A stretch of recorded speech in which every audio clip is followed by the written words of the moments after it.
Well, folks, so after some exciting, well, not so exciting Pocono race weekends, we are going to be discussing recap from Pocono weekend, from Cole Custers' Xfinity win to Kyle Busch's, do I dare to say, his soon-to-be resignation win, whatever. So we're going to be discussing that tonight, and then also we'll be previewing Michigan with the Xfinity Series and the Cup Series, while the Truckers, meanwhile, they are going to be down the Lone Star State Friday night with the wily old veteran returning to the mix. His name's Chris. My name is Corey, and this is the C&J Speedway review.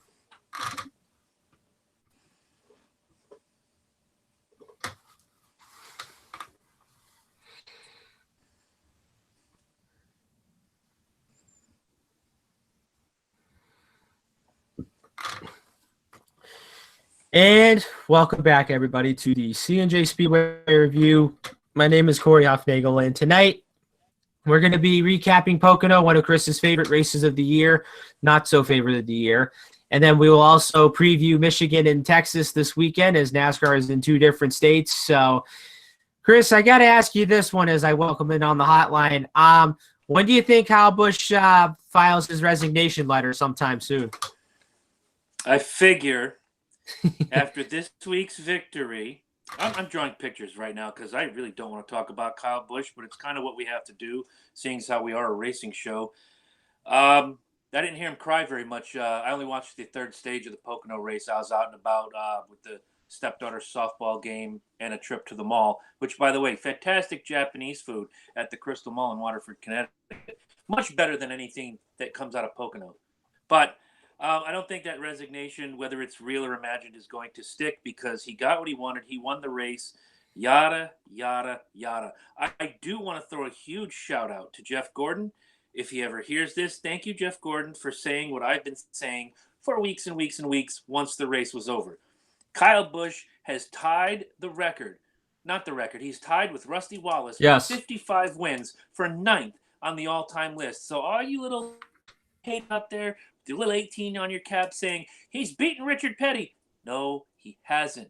Perhaps if you listen to me, the first 600 times I said it, you'd be right where we are now. But Jeff Gordon says it and everybody agrees with him. Yeah, whatever. Yeah, Kyle Busch won. Hooray. And it was Pocono. Double hooray. Yeah. And also there was a rumor saying it. I guess this was kind of funny. So after Kyle Busch filed his resignation letter, well, true or imaginary, whatever you call it, there was rumors saying that Corey LaJoie filed his job application to Joe Gibbs, and I kind of thought to myself, all right, I'm not really sure if I like that pick because, yeah, it'd be awesome for him if you get into that car, that's got really great equipment. But then the question is, where's Kyle Busch going to go after that? Because, if you think about it, let's say, like, if he does leave Joe Gibbs Racing tomorrow or something, there's not going to be a lot of room at any other race teams in between. That is, if any of the teams would offer to have enough money to build either a 4-car team or a 3-car team, whatever you call it. The fact of the matter is, legally, Kyle Busch is under contract to Joe Gibbs Racing. The length of that contract, I do not know. So there is no way, shape, or form that Kyle Busch can leave Joe Gibbs Racing without a proper release from said team. Now, if I were Joe Gibbs or anybody in charge of JGR, I would request a trade. And whoever Corey LaJoie is driving for, I would say, hey, guys, I'd like to offer you a trade. Here's Kyle Busch's contract, and he gets in the number 32, and we will take Corey LaJoie. We'll sit him in the number 18, trade him for about 6-7 races, and let's see Kyle come back with a brand new attitude. Yeah, I like to see him come back. I like to see him come back in that 32 car, which would be very interesting to see. I made a gimmick last week for this exact subject, so I'm going to make a new one, and for the duration of whenever his name comes up, you'll just see this on the screen.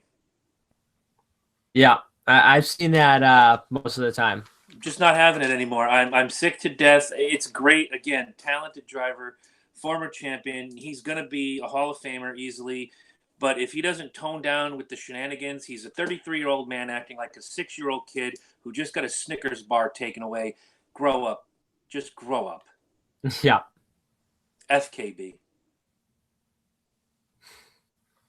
And I said it. So, Corey, what do you want to talk about?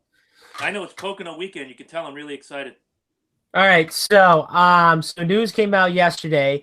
I guess Ross Chastain he declared Truck Series points, so now he's going to be running for the Truck Series championship this season. So he's going to be piloting the 38 truck for Nice Motorsports this season. So I have to tell you this. So when this came out yesterday, I thought to myself, all right, well, since he has the one win at Kansas and he's done really well this year, does that make him playoff eligible?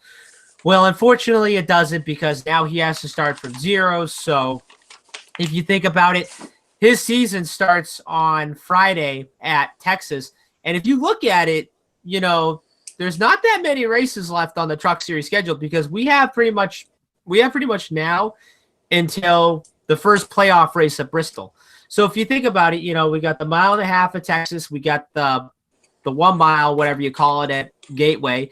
Then you got the dirt track at Eldora, and then you got another 2 mile at you got Pocono for the trucks, and then I think you got the 2 mile for Michigan, which that would be the regular season finale. So I think if you look at it, I would say that, and considering the fact this is probably going to be the Kyle Busch rule, which that happened in 2015 when, NASCAR granted him a playoff waiver, I would have to say, Chastain's going to have to win probably 70 or 80% of the races between now and by the time we get to Bristol for the start of the playoffs. But I think if you look at it, if Chastain makes the playoffs and he does really well so far, there's no doubt that I could probably see him maybe championship 4, possibly maybe the round of 6, but we'll just have to see how this Nice Motorsports team did.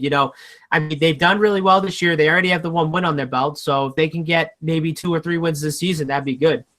Well, you win and you're in, and if they're going to give him the grandfather clause like they gave that other guy, who I'm not going to name because then I have to hold up the sign, and I'm really not in the mood to talk about that guy right now, then Chastain wins and he's in.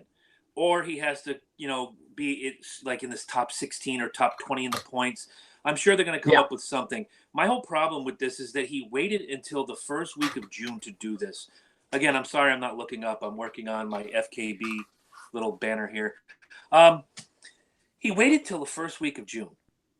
Why? What did you hope to gain by waiting so long? If you'd have just said this at the beginning of the season in Daytona, you still could have run the limited Cup schedule, you still could have run the limited Xfinity schedule and devoted all your time to the trucks, but you didn't. I don't understand this move. It makes absolutely zero sense. I don't get it. I'm not going to get it until somebody explains it to me from NASCAR on their website or through media outlets. I'm absolutely flabbergasted at this.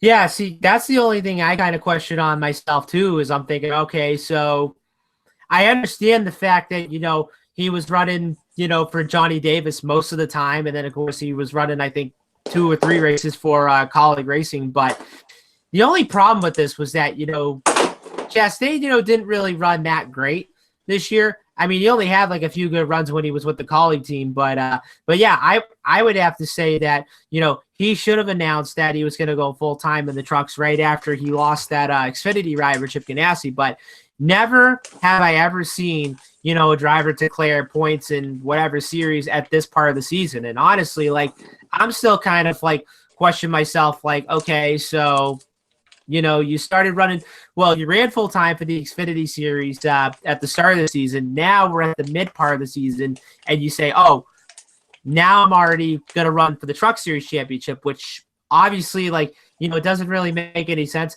I mean, that's just like somebody, running in the Cup Series full time and they announce, oh, I'm going to run, a championship in the Xfinity series or in the Truck Series, whatever. I thought when they announced this eligibility rule that we would be avoiding things like this and having conversations like this. But as it turns out, in a sport like NASCAR, which I have long said, NASCAR makes up the rules as they go along. Here's another example. I understood with that other guy who shall remain nameless, or else I'd have to hold up the sign.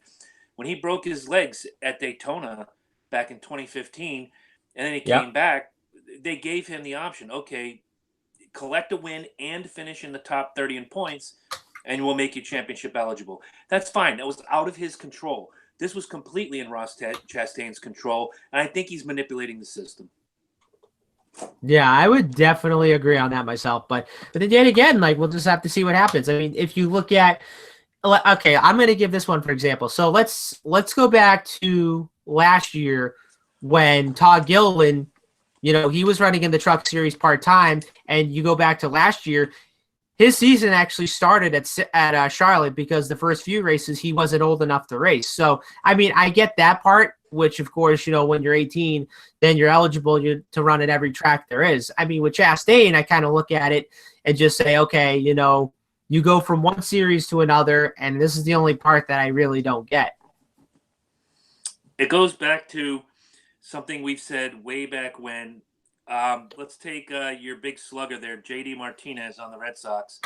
And he decides, you know what, I'm just going to go down to Pawtucket and I'm going to play. I'm going to do my thing. Even though I'm under contract to Boston, I just want to run in the lower series and I want to win a championship. And lo and behold, he wins with the Pawtucket Red Sox the International League Championship. Nope, sorry, doesn't work that way. The organization makes that call. If you, in NASCAR, the way it is, if you declare yourself eligible at the beginning of the season, that's where you run for your championship. Not part of the way through the season, the beginning of the season. If it were me, and I don't run NASCAR, thankfully I don't run NASCAR, Ross Chastain would be ineligible on all three series for a championship. Right. And that's all I have to say about that. Yeah, I went full Forrest Gump. So do you pretty much approve this message, or? Nope. I don't. I approve that Ross Chastain should not run for any sort of championship this year at all. He can maybe go race against Corey at Seekonk or Midway or wherever it is that Corey whips the snot out of the competition. If Ross Chastain can win 5 races against Corey, I might let him run for a championship. Yes. I might make another one of these FRC. That's the dumbest move ever. Well, now I can picture you writing that on your wall too. No, not today.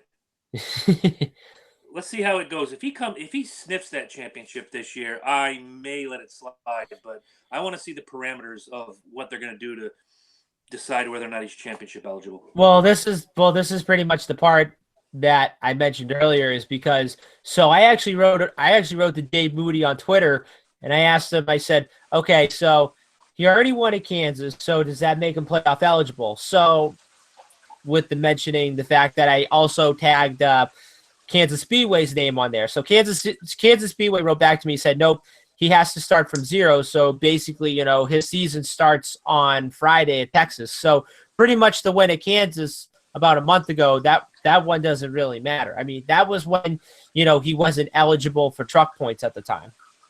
Mm-hmm. Okay. Yeah. I still think it's a BS Busch League move. Yeah. Any other news? Well, speaking of Truck Series, so not only the Truck Series are down in Texas on Friday, but starting the next 3 races, the Truck Series, like the Xfinity Dash for Cash, is going to be holding a triple truck challenge, which will award a driver a $50,000 bonus to anybody who wins the race. And then, $150,000 for anybody who wins that wins 2 of the 3 races. And then anybody who sweeps the 3 races, which are Texas on Friday, and then Iowa next Saturday, and then Gateway June 22nd. They will collect a $500,000. So I really like what this truck series is doing, and this kind of reminds me of when the Winston Cup series used to have like the Winston Million and then the Winston Bonus or whatever you call it back in the day, and then of course now you have the Xfinity Dash for Cash, which I think it's great. Of course, the Cup drivers are not allowed to run it, which I kind of find it a lot better. And now with the Truck Series doing this whole like triple truck $500,000 bonus challenge, I think it's going to be great. And I think this is exciting because now, with all these drivers that are sniffing that $500,000, not only they're going to be up on the wheel for the win, but they're also going to be up on the wheel, getting that cold hard cash. Mm-hmm. And anything you can do to bring excitement to the Truck Series, which is a pretty decent brand of racing, unfortunately not very widely viewed or attended, as it were, at the different racetracks. It would be nice to see the truck race pull in a half to three-quarter crowd to see some exciting racing. And the way to do this is by making the races even more exciting by offering these big cash prizes to the drivers. Exactly. Okay. Anything else? Let's see. So, so in other news, we also want to mention that Greg Biffle's coming back to the Truck Series. The Biff. Love Yep. So Greg Biffle is going to be running the 51 truck for Kyle Busch Motorsports on Friday at Texas this weekend. So, and just to think about this, so Biffle hasn't been in a truck in like, I don't know. Well, actually, Biffle hasn't been in NASCAR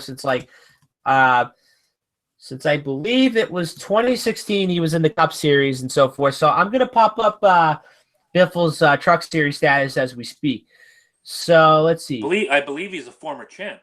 Yes, he won the championship in 2000. So Biffle's Truck Series stats are this. So he has 16 career wins, 42 top fives, 54 top tens, and an average finish of 9.1. Now, the championship that he won in 2000, this is his stats. So he won 5 races that season, 18 top fives and top tens, and an average finish of 5.8. Now, the last time that Biffle won in the truck race was back in 2001, which I believe he won at Phoenix. And actually that year, he ended up winning 2 races that year, which he won at Nazareth and also Phoenix. Now, this is what I thought about today. So if you think about it, Kyle Busch Motorsports right now, of course they have the young guys, Harrison Burton and Todd Gilliland. And of course, those 2 guys are rookies. It's their first season in the truck series, whatever.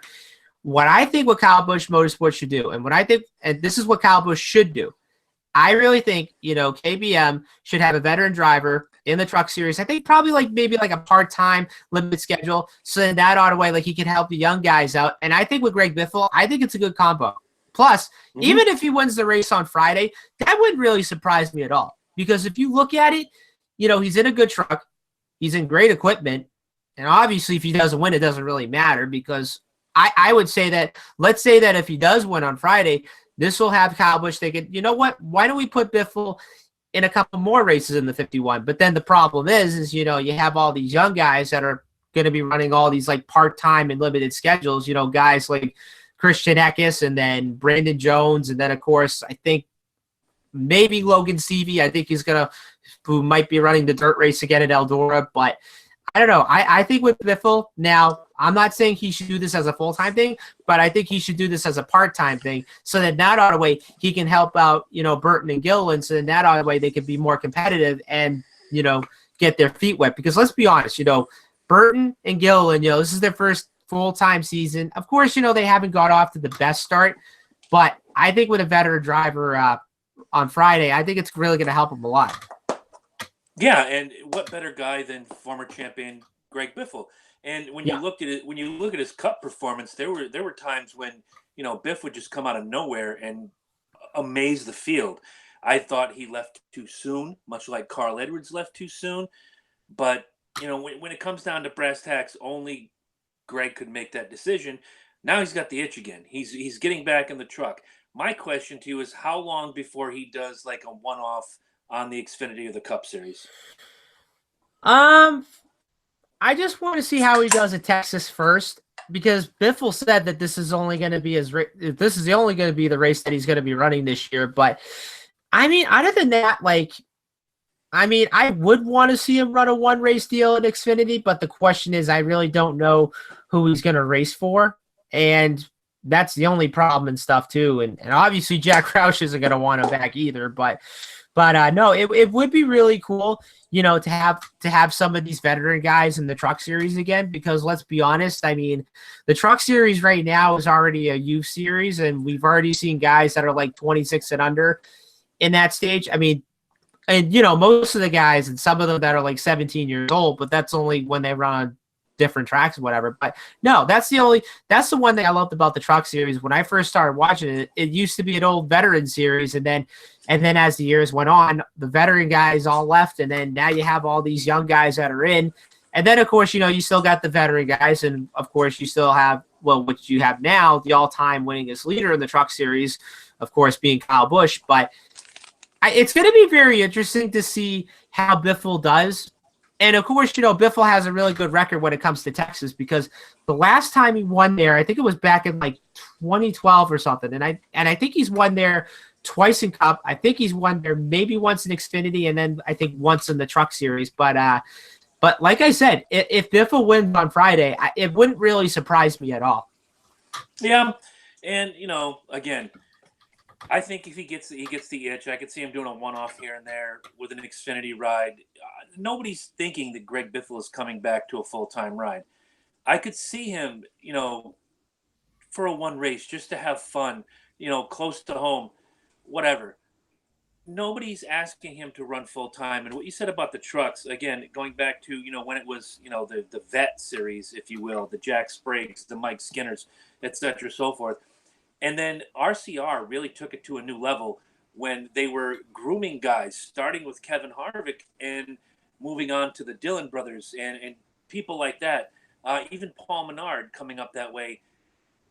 That's where they got their skill set together. You did great in the truck. Now let's see how you do in the Xfinity car. You did great in the Xfinity car. Now let's move you up. Let's see how you do with the big boys and Danica Patrick. So that's back when she was running, guys. Don't get on my case. I know she's not running now. All she's doing is running quarterbacks into the ground. But having said that, I like where the Truck Series is at now. Half young talent, half seasoned talent. Every now and again, you get a Cup star down there. Have a little fun. Don't go down there like some people and just dominate the entire thing and take away from people that should be running for a championship. However, go and have fun and show the young guys how to do it and act with class and just really be a mentor. Yeah, I might have whooped you by 18 seconds from first to second, but you know what? Here's what I saw you doing. Here's what you did wrong. Here's where you can improve. Let me help you get to the next level. Because if you don't get them ready now, there's not going to be anything left tomorrow. Right. All right. What else you got, my friend? Let's see. So, in other news, let's see. Kyle Busch Motorsports. Speaking of which, they ended up switching crew chiefs in the mix. So it looks like, let's see, Marcus Richmond is going to be crew chief for the number 46 team, with Riley Herbst for the next 2 races at Iowa and Gateway. And, of course, Wes Ward is going to be the interim crew chief for Todd Gilliland starting at Texas this weekend. So I think if you kind of look at it, yes, of course, Todd hasn't really had the best start of the season. And, of course, there was times last year where he could have won possibly 2, maybe 3 races and so forth. But I really think this crew chief change, it could possibly help them, and not to mention, Gilliland almost won the race at Texas last year too. Yep. So definitely, whenever there's a crew chief change, you have that dip your toe in the water period. It's very rare that when the change is made that you come right out of the box with a win. Let's see where it goes. Yeah. So as long as we're killing each other right now, we might as well talk about Pocono and get that out of the way so I can be excited about the show again. Yes, indeed. You can knock that off anytime now with that burping. Yeah, excuse me. Oh, yeah, you're welcome. All right. Tell us about it, Corey. You're the guy about Pocono this week. All right. So anyways, so we saw a great Xfinity race at Pocono, which was won by none other than Cole Custer himself. He ended up leading 58 out of 103 laps, which, of course, the race went in overtime. So watching this race on Saturday, it looked as if Tyler Reddick was going to end up winning the race. But then, of course, coming into turn 3, you saw that 2-car kind of bobbled just a little bit, which, of course, his car kind of got loose up on the racetrack. And then Custer pretty much took it from there and then ends up taking home the win. So Custer ends up getting his 3rd win of the season. And I got to tell you what, now that Custer has 3 wins this year, I could already say that, Custer, Tyler Reddick, and Christopher Bell, I think those are going to be my 3 guys to watch this season right when we come to playoff time. And those are my 3 guys that I think are going to get to the championship for no question about it. Sure, I can't argue with that. And watching the Greatest Hits highlight reel, it looked like Custer had a hell of a day. Of course, Tyler Reddick finishing in 2nd, not too shabby. But again, man, it's Pocono. I can't get too excited. I do apologize, guys. Twice a year, I'm going to act like my dog died because I just dislike Pocono that much. I'd rather watch a documentary on dirt than watch Pocono. Right. It hurts that bad to even talk about it. But anyway, yeah. So I've got nothing. You might as well give them the finishing order. We'll go to picks and standings and things of that ilk. All right. So, as my allergies are bothering. Yeah, So that's a pain going on over here too. yeah, tell me about it. So Cole Custer ends up winning the race. Tyler Reddick finishes in second. Chase Briscoe comes home third. Ryan Preece comes home in fourth. Christopher Bell in the top five. Then you have Noah Gragson in sixth. Austin Cindric in seventh. Michael Annett in eighth. Justin Haley in ninth. And Austin Dillon rounds out your top 10. Then you have Justin Allgaier in 11th. You had John Hunter Nemechek in 12th. And then Ross Chastain finishing in 14th. Jeremy Clements in 16th. And then, let's see, nobody's favorite, BJ McLeod in 17th. Greg Gaulding in the top 20. Then you have Jeffrey Earnhardt in 22nd. And then going all the way down, you have Garrett Smithley in 34th. Oh, no, I'm sorry, 29th. And then, let's see, Joey Gase in 33rd. And then last but not least, you have Brandon Jones in 38th. Okay. Well, again, I didn't see the race, but I can throw down a happy and sad. I apologize for your allergies. You know what'll help? Yeah. Before the broadcast, a little bit of Vicks underneath your nose. You breathe deep. Your allergies kind of stay away for an hour. Works for me, man. Oh, okay. Works for me. Just a little old person advice from the old guy to the young guy. My happy, I'm going to have to go with Cole Custer. Again, statement races are huge when you're battling for a championship or a berth in the playoffs. And now with Cole Custer winning multiple races, like you said, he really is one of the early favorites for that championship four come Miami in November. Yep. The only thing that can stop Cole Custer right now is Cole Custer. If he gets into that, we get into that 10 race chase for the Xfinity series, and they get later, and he has some troubles, and he has to fight his way and win to get in, and you don't know if you can do it. That's the only thing that's going to stop him. So good for him. My sad is going to go to Brandon Jones, a young kid who has been having some really great runs lately, having a really terrible run, finishing in the Jeff Green position. So not a great day for him. Yeah, my stad's also going to have to go with the same thing too. And then my happy, I'm going to go with Chase Briscoe. I mean, not only Custer wins the race, but Briscoe comes home third. So good run for Stuart Haas Racing and the 98 team and the 00. Mm-hmm. Well, before Corey gets to the standings, we may as well, if we're going to talk about Pocono weekend, we may as well just make it as miserable as humanly possible for me. Last week when I was getting ready with my picks, I had Chase Briscoe penciled in as my sleeper. I changed it the last minute just before we went hot. I changed it to Jeffrey Earnhardt, who finished 22nd. But I also had Tyler Reddick in second. That gives me a finish of 24. Divide that in half. My finish was 12. It doesn't matter because Corey also had Tyler Reddick. He finished second. And he had Austin Cindric, who finished seventh. That's a total of 9. Corey takes the 2 points for Xfinity with a finish of 4.5. Congratulations, Corey. On to the championship standings, my friend. All right. So Tyler Reddick with 2 wins. He is your points leader by about 77 points over Christopher Bell. And then Cole Custer is 99 points back. So let's see. First and fourth right now, it's 117 points as the difference with Austin Cindric in fourth. And then Justin Allgaier in the top 5 with 133 points back. Then you have Chase Briscoe in sixth, about 162 back, along with John Hunter Nemechek, who is 184 back in seventh. Noah Gragson, who is 191 back. Michael Annett in ninth with 205 back. And then let's see, Justin Haley, he is 211 back in 10th.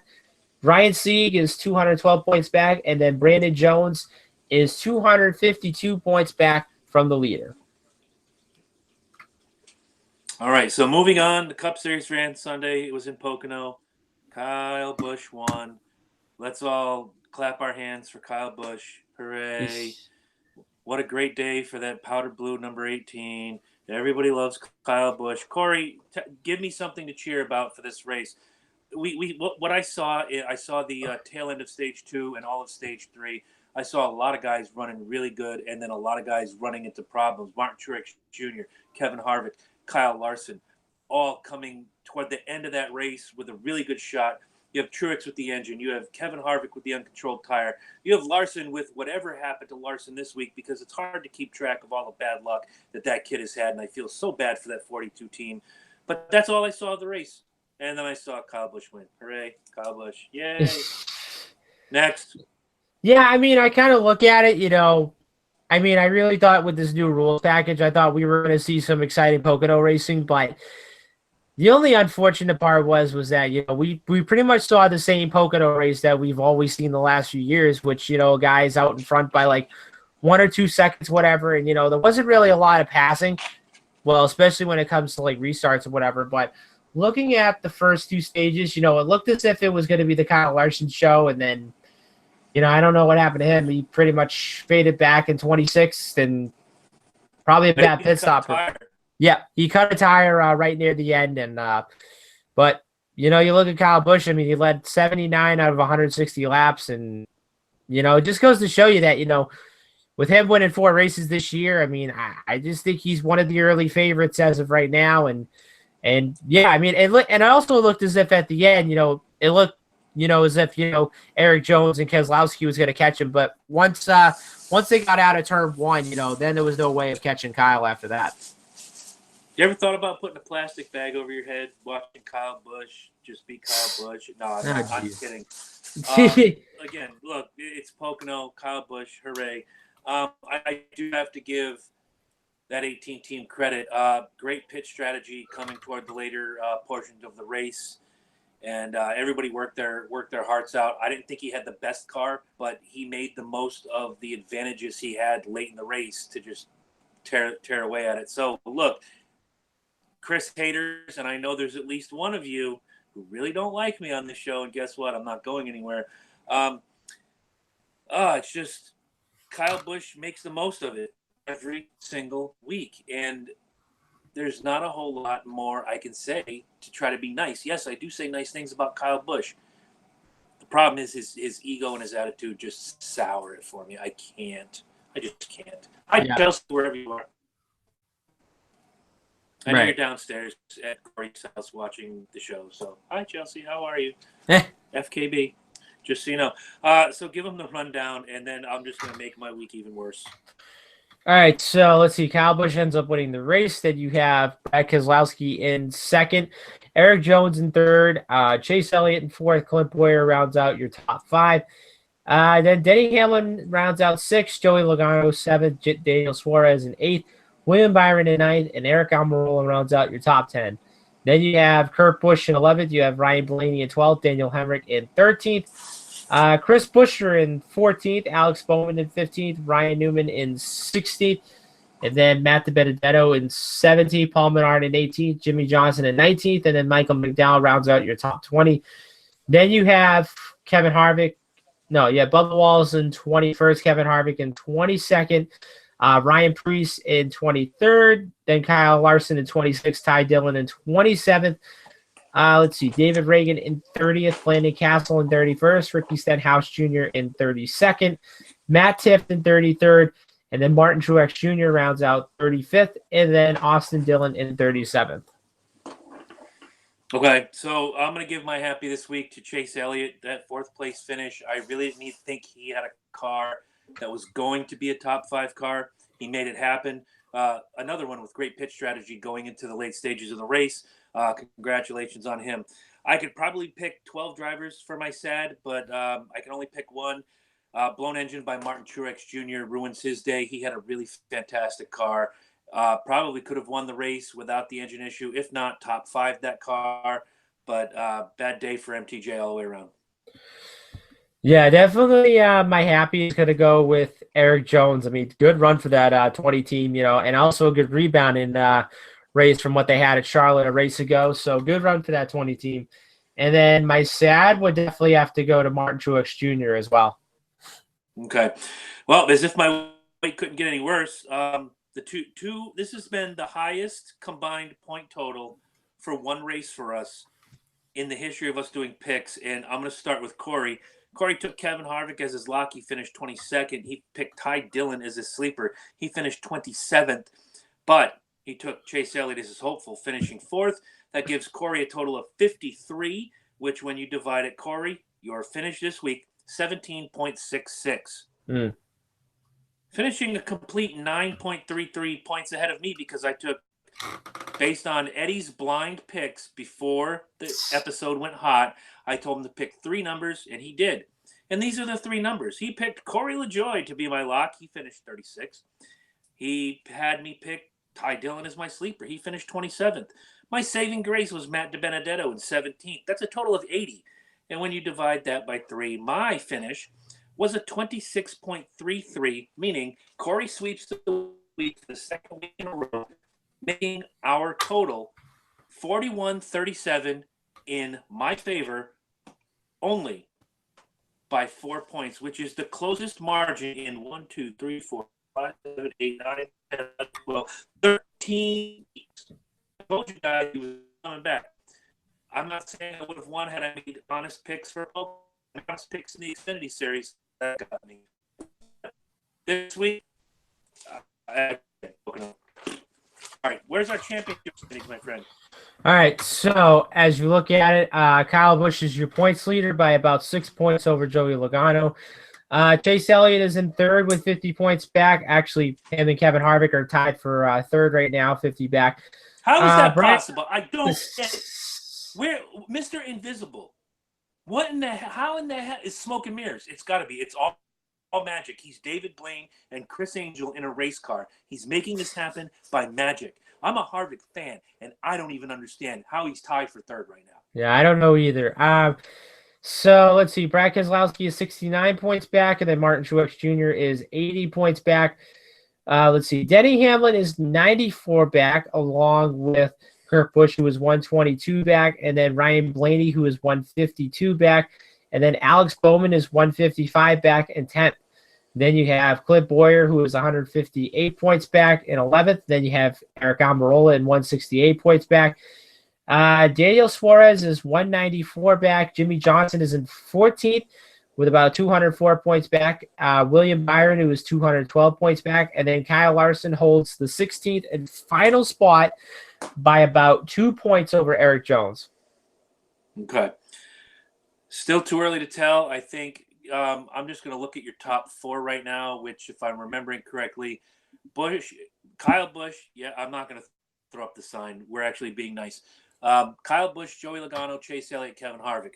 3 of those guys will make the final 4. That's my prediction. Kyle Busch will be one. Joey Logano will be the other. It's going to come down to a dogfight between Elliott and Harvick for one of those spots. The 4th spot, wide open. Anybody can take it right now. Yeah, I would say first through second, would be fine. And then, because I know that, like I said, Penske and Gibbs, they're the only guys that I know that, they figured out this rules package pretty well. And I would probably say that, I think Truex and Kyle Busch, they'd be the only guys that would make the championship 4. And then, I mean, like I said, things could be different because, once we get to that second half of the season, then, we get to go to the racetracks where, some of them, could be a game changer because, you got the Super Speedway coming up. You got the road courses coming up, which, of course, you got Sonoma coming up in a few weeks, and then Watkins Glen in August. Then you got the night race at Bristol. Then you got the throwback race at Darlington, and then you have the regular season finale race in Indianapolis. So I would have to tell you that, once we reach that second half of the season, then that's going to be the tipping point of who the 4 guys are going to be to watch for, and then who do you think we should watch for in the championship? I'm going to throw out a name right now and mark this day down here on June 5th, 2019.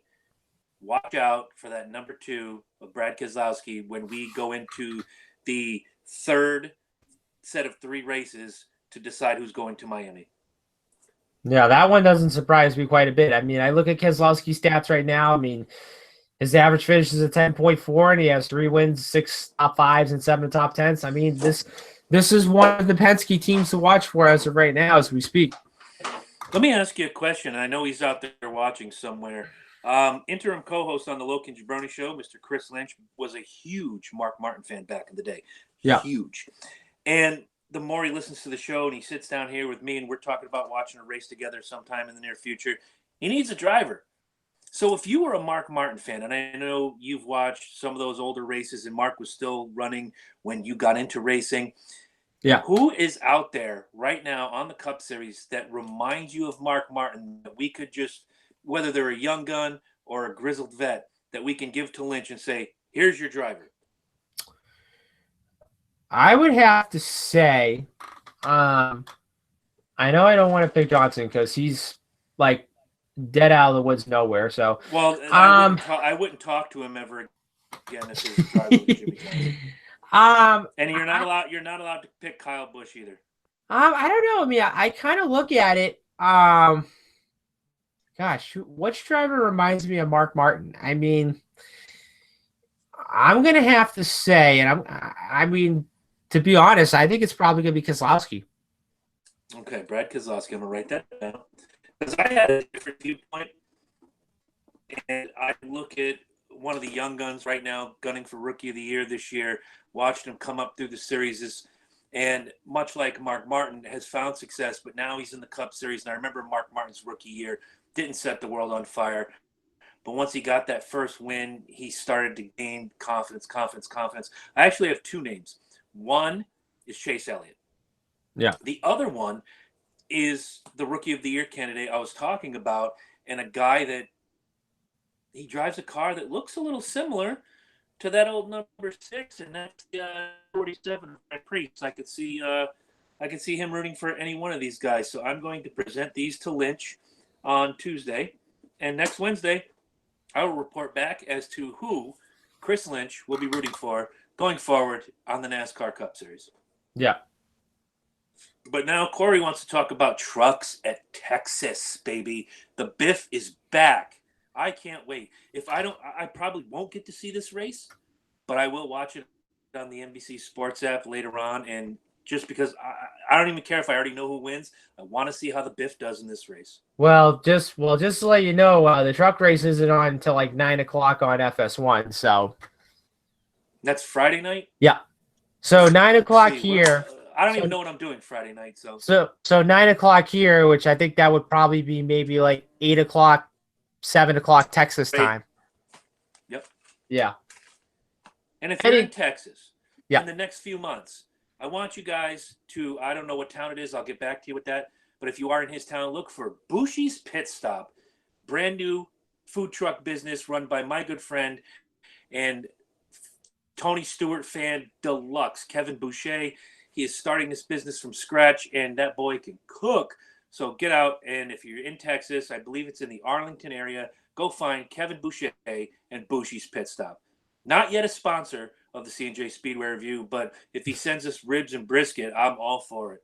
Oh, I'm all for that too. You bet. Tell us where, when, how, and why. Okay, so Friday night you have the Gander Outdoor Truck Series race, the SpeedyCash.com 400 at Texas Motor Speedway, which of course it'll be Friday night, 9 o'clock Eastern time on FS1. And then of course you have the Motor Racing Network. The voice. All right.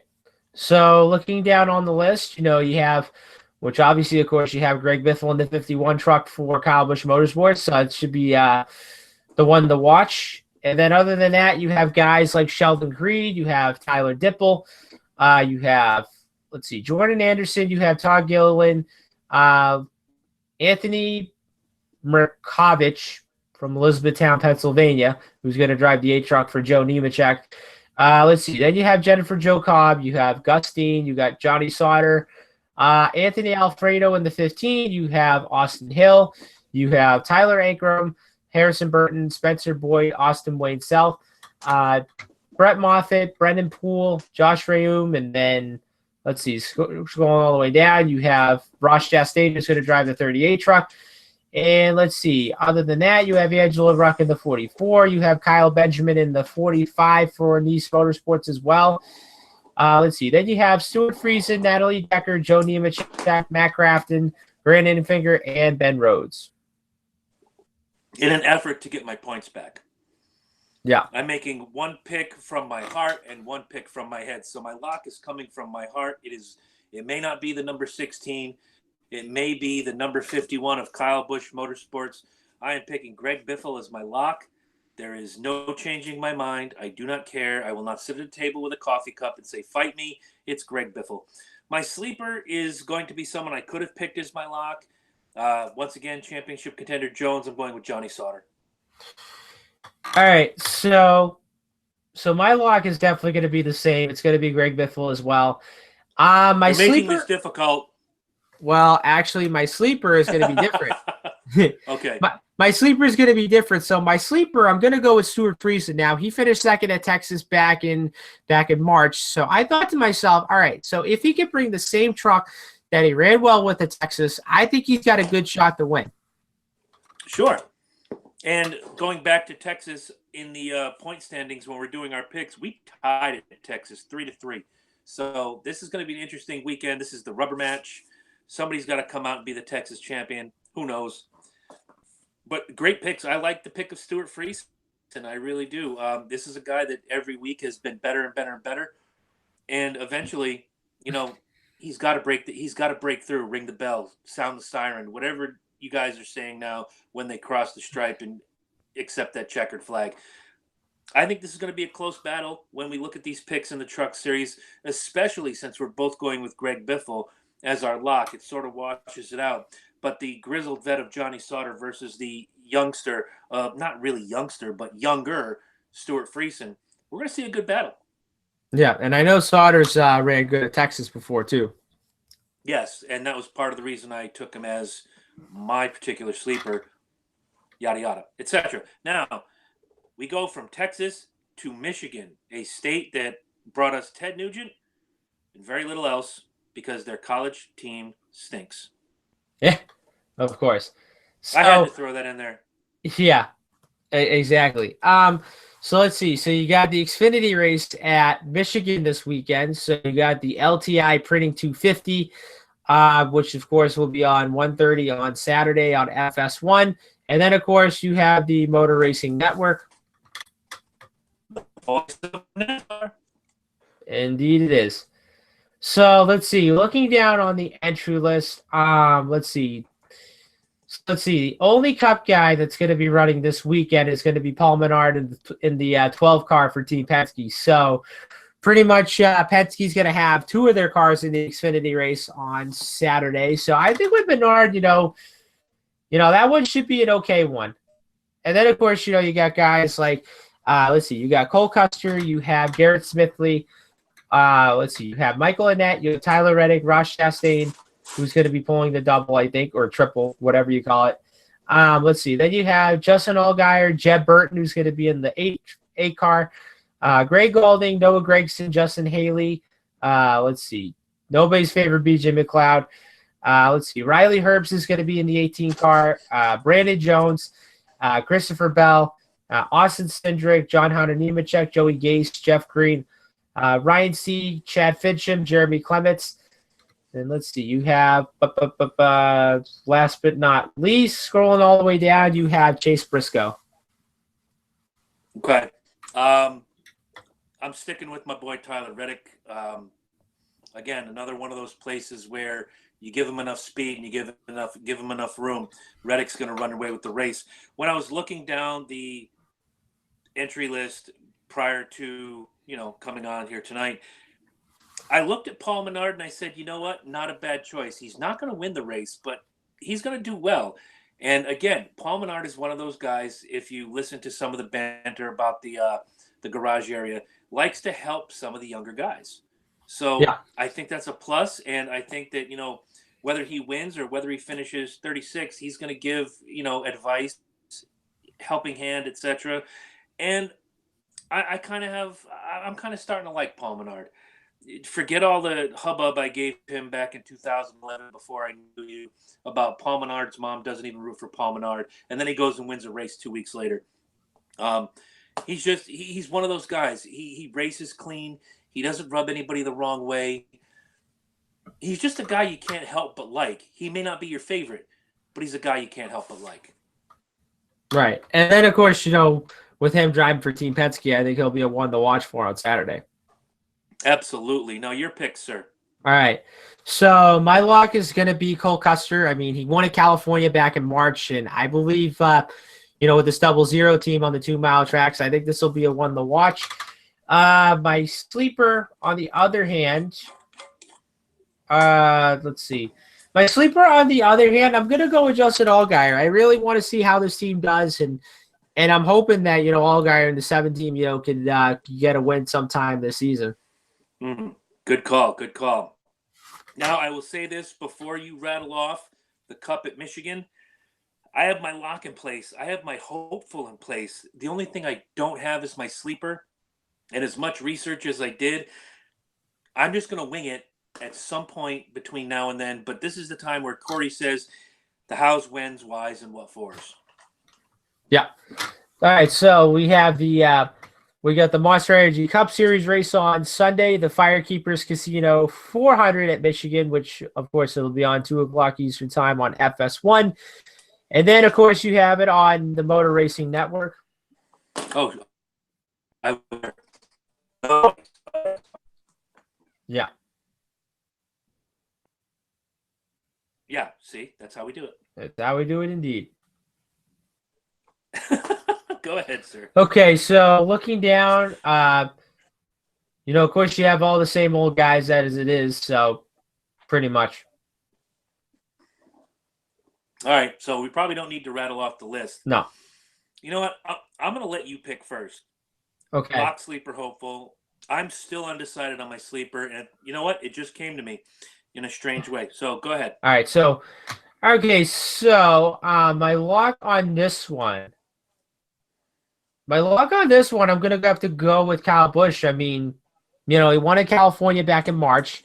He did good on the 2-mile tracks. And, of course, I think this is just a team to beat right now. And I just look at it, it'd be pretty cool if they could win back-to-back and, getting some momentum. What would be cool if he lit a fart on fire on television? That would be cool. That would be cool. Yeah, I mean, like if he could get some back-to-back wins, put some momentum in the playoffs. I mean, that'd be really good for this team. How much more momentum does he need, Corey? Sorry. How much more momentum does he need? First of all, here we go. No, stop. I'm throwing a flag. First of all, he's Kyle F. Busch. He of multiple wins. He of the 2015 championship. You could put him out there in a lawnmower, he'd find his way to the top 10. How much? Again, why are we talking about Kyle freaking Busch? Yes, he's amazing. We get it. Yes, he's tied with the great Rusty Wallace for 9th on the all-time wins list with 55, the real all-time wins list. Let's not get the 18 panties in a bunch. Why do we – oh, God. You know what? Forget it. I'm not saying another word. There's going to be a point where I just ban Kyle Busch from the picks for the rest of our lives. Right. It may happen next week. It may happen in 2020. I don't know. It's pretty much. So my sleeper, on the other hand, I'm gonna say my sleeper. On the other hand, I'm gonna have to go with Chase Elliott. I mean, he's ran good at Michigan a couple times before. He's finished second, and I think this would be a really good run for him, and hopefully he could score another win in the bag. And then my hopeful on the other one would definitely have to go to the let's see. Yeah, my hopeful on the other hand, I'm gonna have to go with the 42 of Kyle Larson. Okay. Kyle Larson is also my hopeful. Yeah. He's my hopeful for 2 reasons. One, he's got to break out of this funk. Kyle Larson's got to find that mojo again. The mojo that when we started this in 2017, and if it wasn't Kyle Larson, it was Martin Truex Jr. If it wasn't Martin Truex Jr., it was Kyle Larson. He was winning everything you put in front of him. If Truex didn't win, Larson won. He's got to find that mojo again, and he's a young guy. He's under 30. He's got all the talent in the world. Number one reason I picked Kyle Larson, he's got to find the mojo again. Second reason I picked Kyle Larson, it's Angela's favorite driver, and he's just, I'm going to pick him. I hope, as the term is hopeful, I hope he wins. My lock is Kevin Harvick. If there's a racetrack that he's going to win at and have me stop giving him such a mountain of crap to feed him every single week. This is the race he's going to break through, and he's going to win the race. My sleeper, it came to me in a vision, about a 12-ounce vision right here. I'm picking Ryan Preece.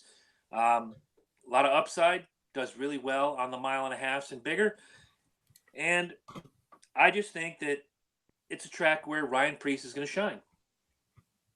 Yeah. Having said that, this Sunday, when I'm watching the race, I will be a part of a birthday party for the one and only Michelle Azarju, daughter of the great Baldini, Marcus Azarju. He himself, who we love tremendously on the show and in real life, as it were. So if Michelle ever gets to see this, happy birthday. You know, we all love you, and we hope you have a great day on Sunday. I know I'll be there. I know the family, Angela's family's in town, so there's going to be a lot of running around on their part that I won't be a part of, unfortunately. But, you know, we all love you, Michelle, and we wish you the best birthday you could possibly have. If I'm doing my math right, Michelle is 14.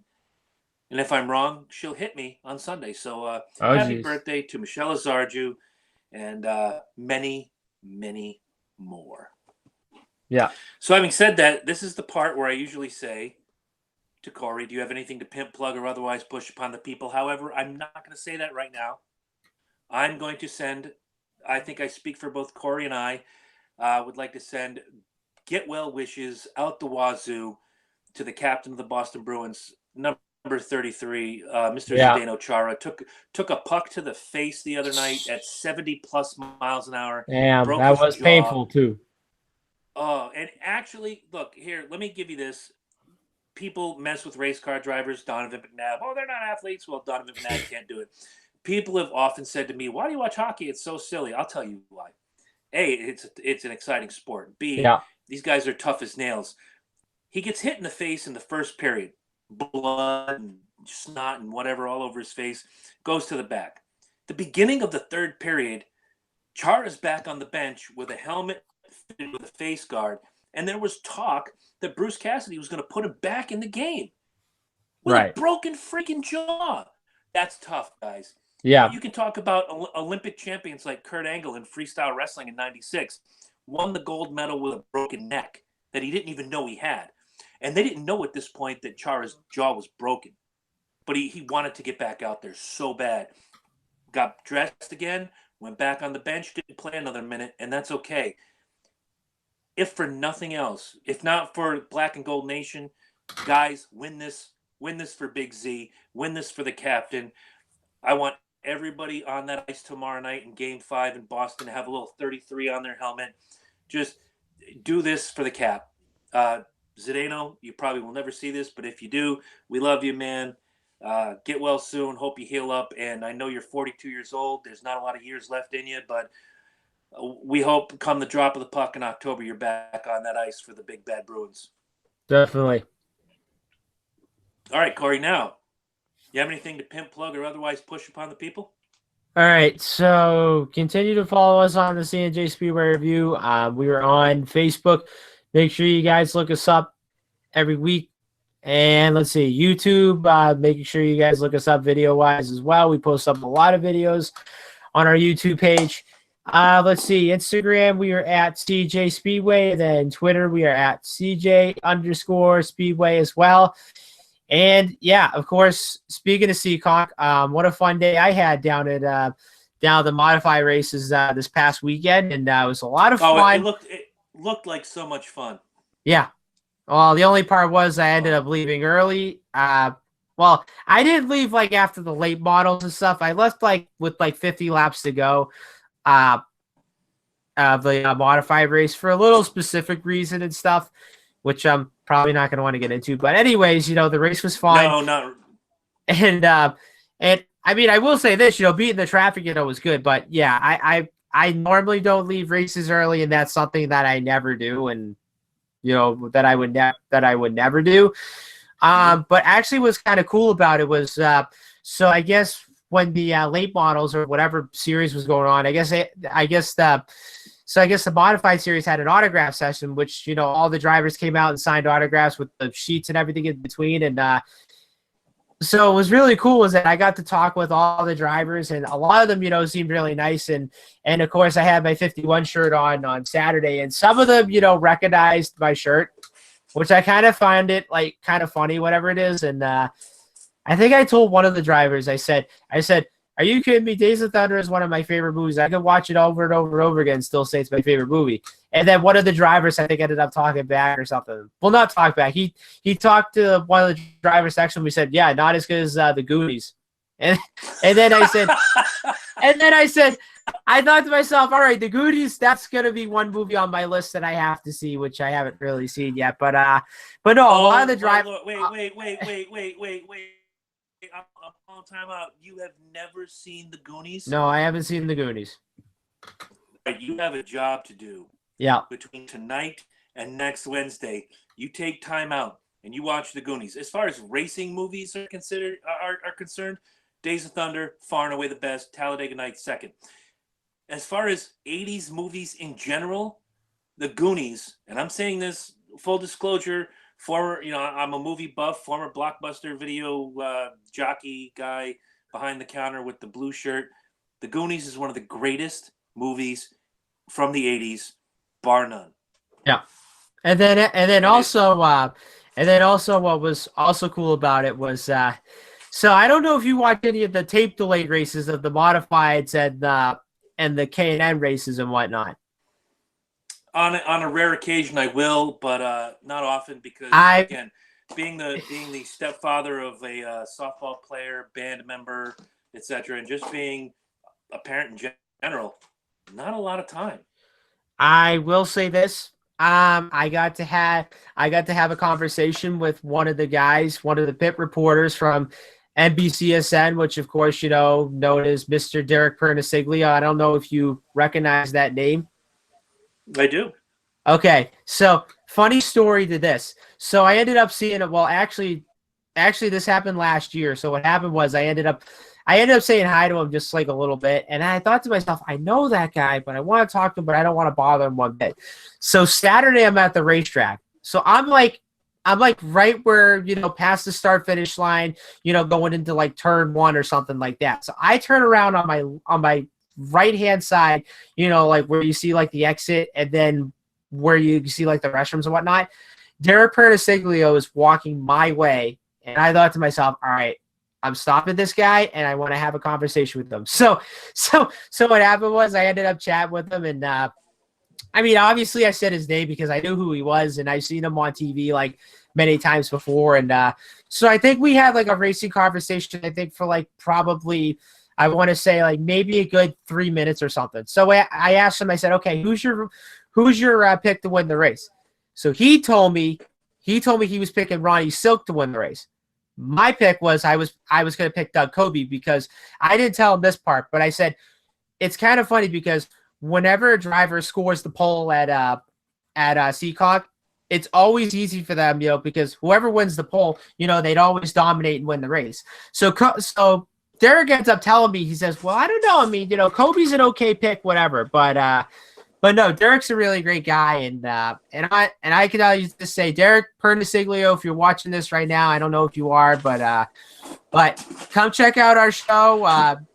This is the guy that you were talking to on Saturday, and honestly, if you do end up coming on this show, we definitely love to have you give us our racing topics. I mean, I don't know if he knows anything like truck wise or anything like all 3 series. He's probably going to know a lot more of like, the modifieds and the K&N E series and stuff, which by the way, like, I've been slacking on watching the modifieds and the K&N races on the tape delays and stuff, because I never really had the time and whatnot. But there's some guys in those divisions that I've really kept my eye on. And it's funny because one girl that I'm actually keeping my eye on in the K&N West series is none other than Haley Deegan. Yes. If you look at this girl, she has scored 2 wins in the K&N West series, and it's funny because I didn't know that she won the dirt race out in Las Vegas to start off the season. I thought to myself, okay, so her dad, known as Brian Deegan, is good when it comes to motocross and stuff, and then of course with Haley, if she runs really good on dirt, she may have a shot to win. But of course, she did win on that quarter-mile track at Idaho last year, which was really good. And not to mention, Deegan's also running a couple of ARCA races as well. And even though she's 17 years old right now, but hopefully, Deegan can get a Truck Series deal, maybe sometime either this year or next year or whatever. But that's the only girl that I'm looking out, that I'm watching at the K&N Series. And I have to say this, Hailie Deegan's got a lot of talent. And I know a lot of people will say, like, oh, how come a girl driver, is racing? They're not really that good. I mean, come on. We've had Danica Patrick, didn't really have the good success, but, hey, she brought a lot of popularity to the table. She brought a lot of women fans, to be fans of, Danica, whatever it is, and so forth. And then, of course, you also have Natalie Decker, who's running in the Truck Series. And then, of course, you got Hailie Deegan, who's running in the K&N Series. I mean, if we could have a lot more female drivers in whatever racing series it is, I think it'd be awesome for the sport. Oh, without question. And again, if you give them really, really good equipment, they will compete. I'm going to give all the credit in the world to the Angela Rucks, to the, Natalie Deckers, to the Hailie Deegans. Going to our local Connecticut tracks, Shelby Donovan is a fantastic female racer. She's a fantastic racer. She happens to be female.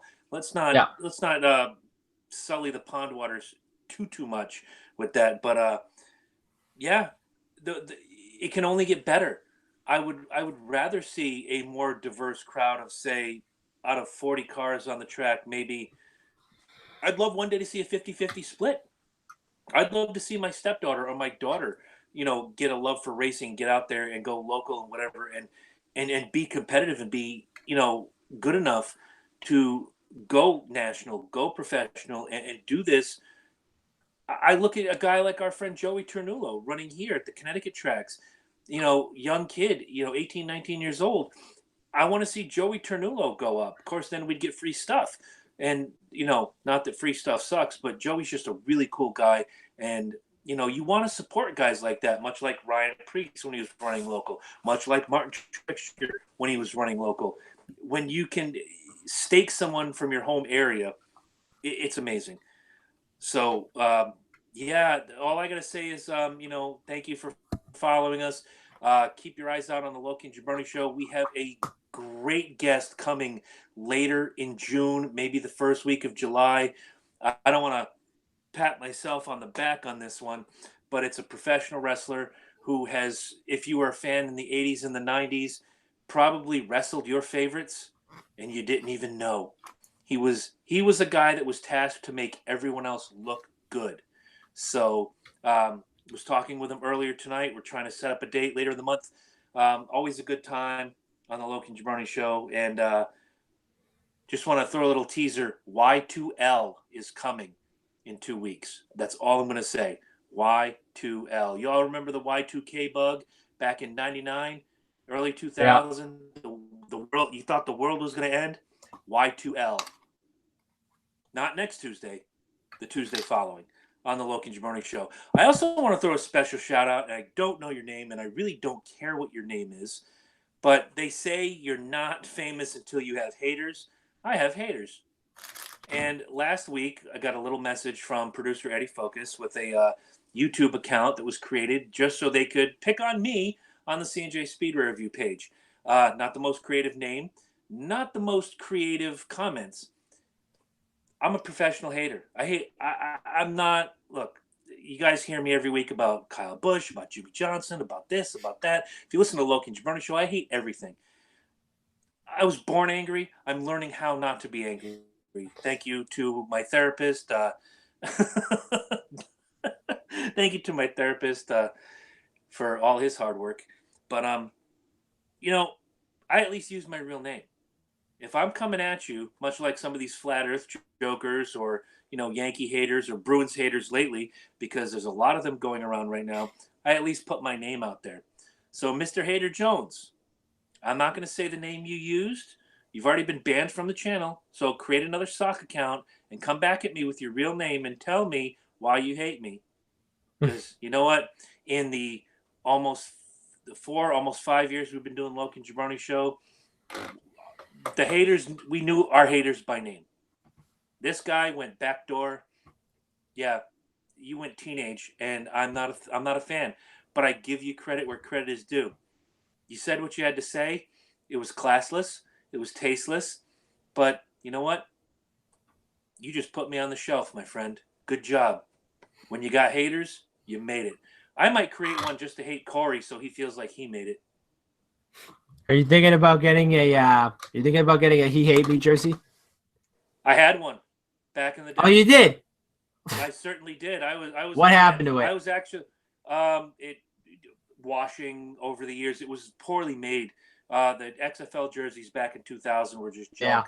Yeah. I was a San Francisco Demons fan, partially because, you know, the Kiss connection and the Demon Right. Gene Simmons, but they were just, that was the logo that stood out to me. So I was a Demons fan, but that first game where you see the Las Vegas Outlaws and there's Rod Smart, He Hate Me, number 30, had to have that jersey. Just had to. Right. It was the funniest thing ever.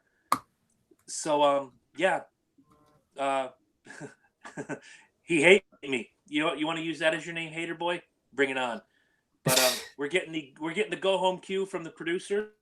So this is the part where we say, guys, once again, thank you for joining us every single week. We will be back next week to talk about the trucks at Texas, the Xfinity and the Cup at Michigan, other ramblings, and hopefully, we'll be talking about the 2019 Stanley Cup champion Boston Bruins. But I would be remiss if I didn't say, Corey, give them the most famous 2 words in C&J Speedway Review history. Buenos noches. I love it, you rat bastard. Good night.